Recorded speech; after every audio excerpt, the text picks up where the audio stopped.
Nous avons écouté nos compatriotes gabonais sur la question de l'emploi et principalement sur l'emploi des jeunes. Je vous propose maintenant, Monsieur le Président, chers téléspectateurs, d'aller à la rencontre de deux Gabonais de Lambaréné qui ont souhaité aborder le thème de l'éducation. Et c'est avec Wilfried que nous commençons. Bonjour Monsieur le Président de la République. Je me nomme Wilfried Ibwanga. Je suis un jeune Gabonais vivant dans la province du Moyen-Ogooué, plus précisément dans la ville de Lambaréné. Voilà, ma critique, s'il faut parler de critique, a directement un rapport avec l'éducation. Sur le plan général, on va dire que l'éducation au niveau du Gabon, ça ne tourne pas rond. Alors, mais ici, je veux me focaliser sur la ville même dans laquelle je vis. Ici, à Lambaréné, les établissements scolaires sont moins. Il n'y en a pas assez. Et suite à cela, je constate que la jeunesse n'a pas accès de manière générale à cette éducation-là. Donc, Monsieur le Président de la République, est-ce que moi, y compris la population de Lambaréné, peut compter sur vous pour trouver une solution à ce problème? Et maintenant, c'est Oriane qui vous pose sa question, Monsieur le Président.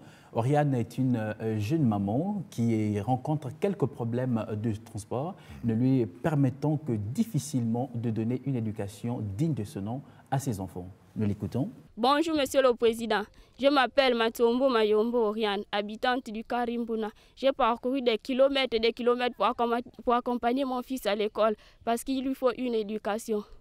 Monsieur le Président, voici mon objectif. Venez à notre secours. Les habitants de Rimbouna n'ont pas de transport et ils parcourent des kilomètres et des kilomètres pour accompagner les enfants à l'école. Monsieur le Président, qu'est-ce que vous voulez faire pour notre amélioration de notre camp de Rimbouna? Que répondez-vous à Oriane et Wilfried, Monsieur le Président?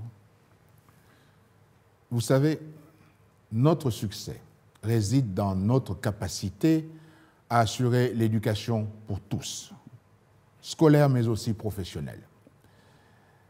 La première action a été de moderniser notre système en tenant compte de toutes les parties prenantes, l'éducation nationale, mais aussi le public et le privé.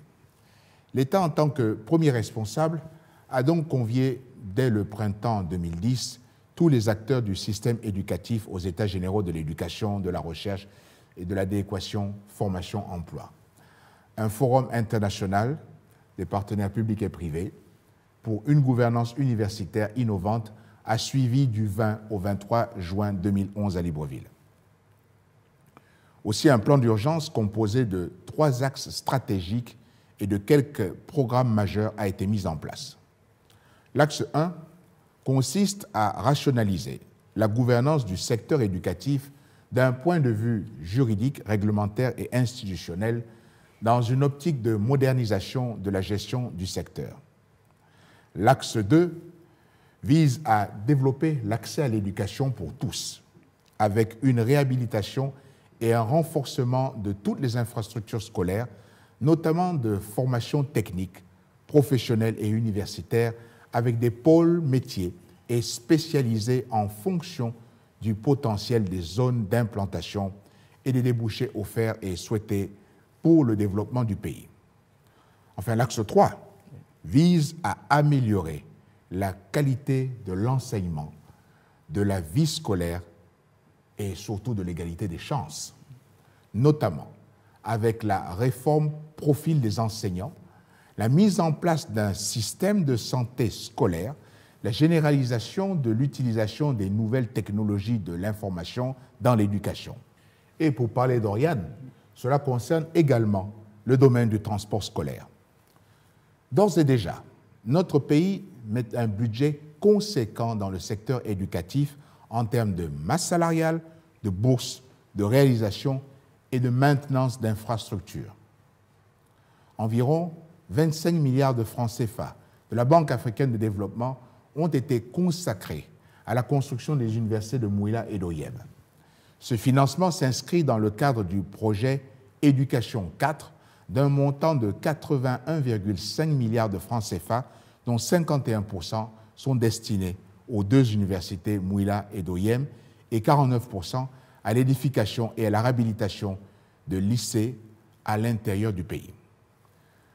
Les écoles, les collèges Les lycées seront créés en fonction des besoins de la population partout sur le territoire national pour raccourcir les distances. J'ajouterai encore l'un de nos projets phares, la cité verte de l'éducation, de l'émergence et du savoir à Boué. Alors, il faut bien comprendre que l'éducation est un sujet au cœur de la politique du Gabon émergent et c'est une des clés de l'avenir du pays et de l'emploi des jeunes. Ce sont ceux qui auront suivi une formation digne de ce nom qui accéderont aux emplois qui contribueront à construire notre pays. Pour garantir cet emploi, il faut impérativement qu'il y ait adéquation entre les besoins du marché du travail et la formation. L'octroi des bourses, correspondant à environ 40 milliards de francs CFA, se fera en fonction des filières et priorités. C'est auprès de la nouvelle agence des bourses et stages que vous pourrez avoir l'information la plus détaillée à ce sujet.